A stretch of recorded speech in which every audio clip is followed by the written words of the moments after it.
Everyone, आशा करता हूँ आप लोग स्वस्थ और मस्त होंगे और मेरे वीडियोस देख रहे होंगे। आज हम संख्या पद्धति का एक्सरसाइज नंबर 1.3 करेंगे, जिसमें हम दशमलव प्रसार के बारे में जानेंगे कि वो किस तरह से रिप्रेजेंट होते हैं। पहला है यहाँ पर हमारे पास, यदि अगर आपका रिमाइंडर 0 हो जाए तो उस केस में हम क्या कहते हैं, दशमलव प्रसार को शांत दशमलव कहते हैं। अंग्रेजी में इसे हम टर्मिनेटिंग डेसिमल्स कहते हैं। जैसे यहाँ पर एग्जांपल है, अगर 1/4 को मैं डिवाइड करूँ 1 को 4 से तो कितना आता है मेरे पास 0.25। उसी तरह से 3/5 को अगर मैं डिवाइड करता हूँ तो कितना आता है 0.6। उसी तरह से अगर मान लो मैं 4 को डिवाइड करता हूँ 5 से तो यहाँ पर कितना आ जाएगा 0.2। तो यहाँ पर क्या है कि आगे कोई संख्या नहीं है, यानी जो आपका रिमाइंडर है, अगर हम इसको इस तरह से देखें 4 तो यहाँ पर ओहो आंसर ही गलत हो जाएगा।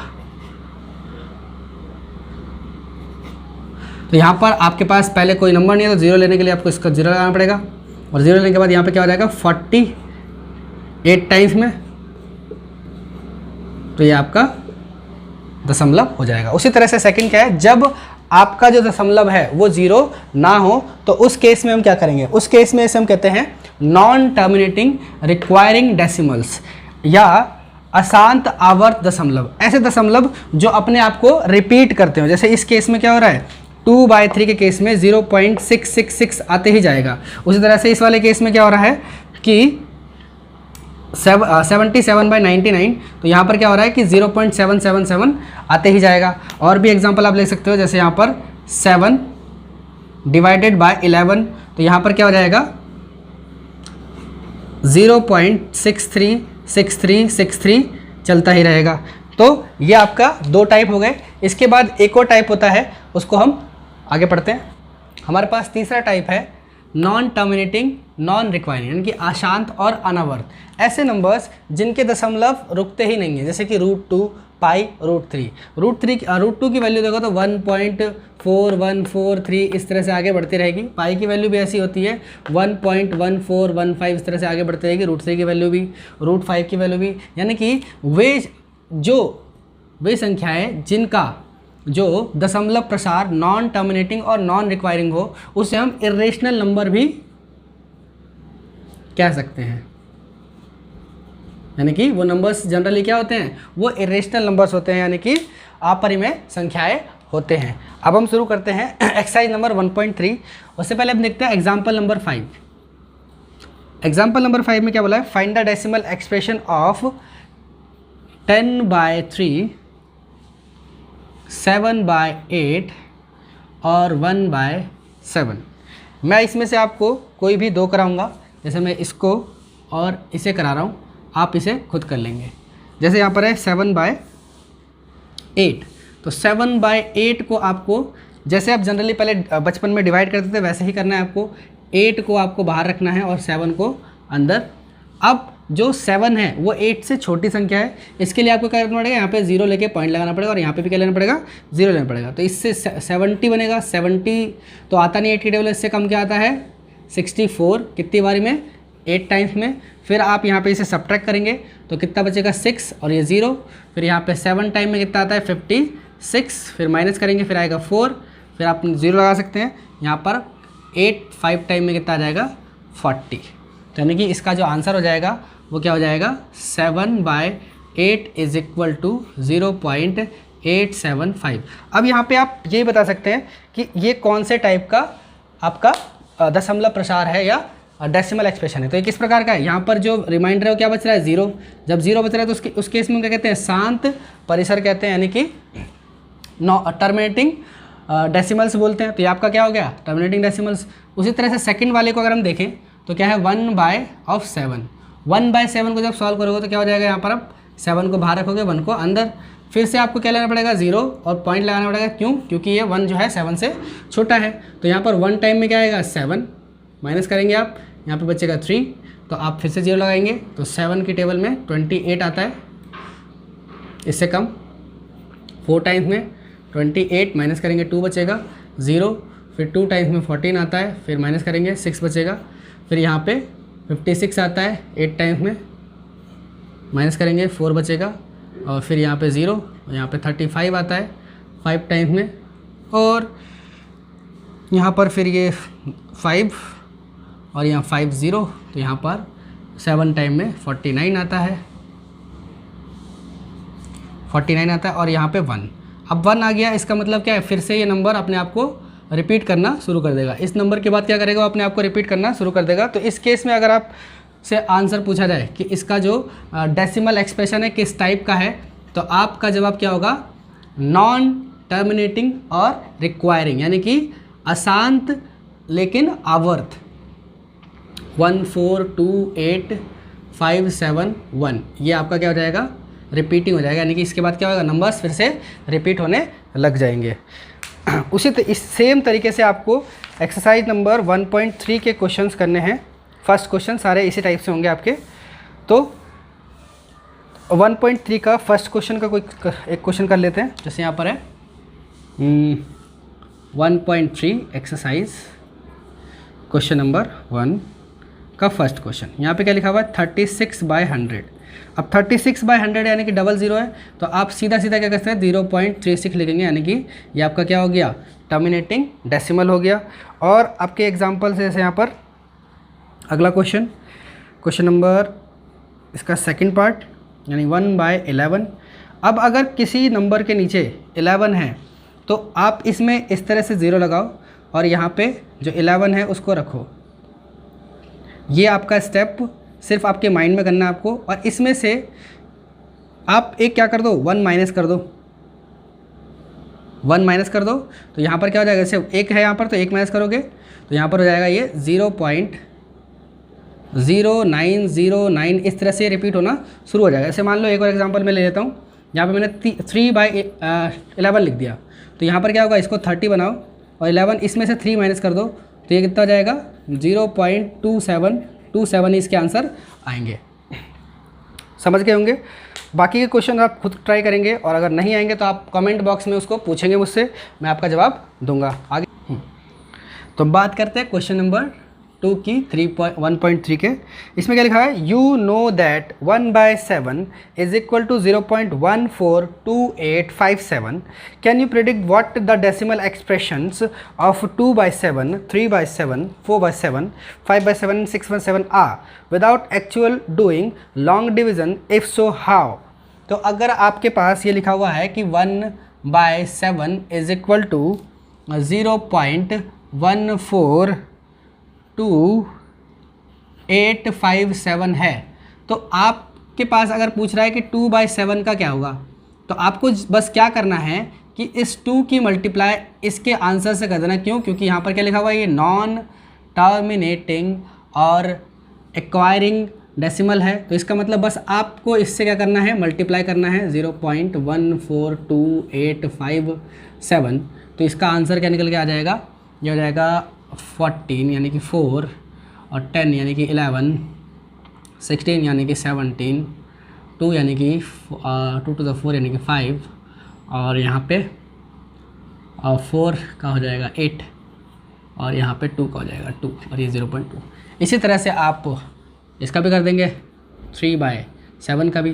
3/7 के लिए क्या करेंगे, इसकी मल्टीप्लाई 3 से कर देंगे, 0.142857, तो हो जाएगा कितना, 3 7 21, 2 15 17, 8 24 और 1 25, 5, और ये 2 3 6 और 8, और 2 4 30 और 12। वैसे आप बाकी के भी निकाल लेंगे। अब आगे बात करते हैं हम थर्ड क्वेश्चन की, क्वेश्चन नंबर 3।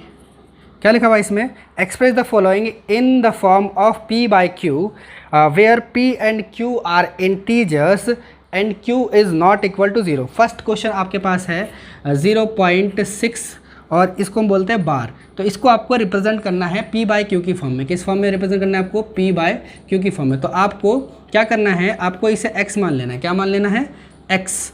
तो ये आप जब x मानोगे तो ये हो जाएगा 6 6 6 एंड सो ऑन। ये आपका फर्स्ट इक्वेशन मान लेंगे आप। फिर आप देखेंगे कि कितने नंबर्स के ऊपर बार है। अगर सिर्फ एक नंबर के ऊपर बार है तो इसको आप 10 से मल्टीप्लाई कर देंगे। किससे मल्टीप्लाई करेंगे, 10 से। तो ये हो जाएगा 0 पॉइंट की जगह पे हो जाएगा 6.6666 एंड सो ऑन। इसको आप मान लेंगे सेकंड।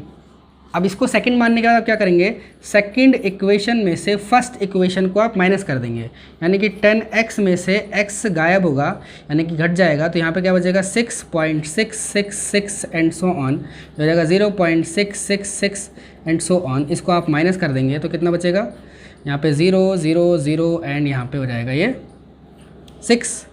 ठीक है, अब इसको थोड़ा सा और आगे लेके जाते हैं तो यहाँ पर आ जाएगा 9x इज इक्वल टू 6, क्योंकि बाकी तो 0 हो गया, और x इज इक्वल टू कितना आ जाएगा 6/9 दैट इज इक्वल टू 2/3। ये आपका PYQ के फॉर्म में रिप्रेजेंट हो गया। तो आप सिंपली ऐसे लिख सकते हैं कि 0.6 पे बार इज इक्वल टू क्या होता है 2/3 होता है, आपका आंसर हो गया। उसी तरह से आप अगर इसके सेकंड पार्ट की बात करें, यानी कि सेकंड क्वेश्चन की, तो ये कितना है 0.47। इसमें दोनों पे बार है, एक पे बार है, 7 पे बार है। किस पे बार है, 7 पे बार है। तो इस केस में आपको क्या करना है, वैसे ही आपको बस क्या मान लेना, पहले x is equal to 0.4777 and so on. आपने इसको ये माना, फिर आप देखेंगे कि कितने के बाद रिपीटिशन है, इस 4 के बाद है। पहले आप इस डेसिमल को 4 के पास शिफ्ट करेंगे, तो शिफ्ट करने के लिए कितना लग रहा है 10x, यानी कि हो जाएगा 4.7777 एंड सो ऑन। अब आपको देखना है कि रिपीट कहाँ से हो रहा है, 7 से हो रहा है। तो 7 से रिपीट होने के लिए इसको आप मान लो फर्स्ट, इसको आप मान लो सेकंड। 7 से रिपीट होने के लिए क्या हो रहा है, यहाँ पर इसको इधर ले आना है, तो यहाँ पर से 10 से और मल्टीप्लाई करना पड़ेगा, तो हो जाएगा 100 करने के बाद क्या होगा 47 पॉइंट, और ये फिर डायरेक्ट इस तरह से होता रहेगा। तो इसको आप मान लोगे थर्ड।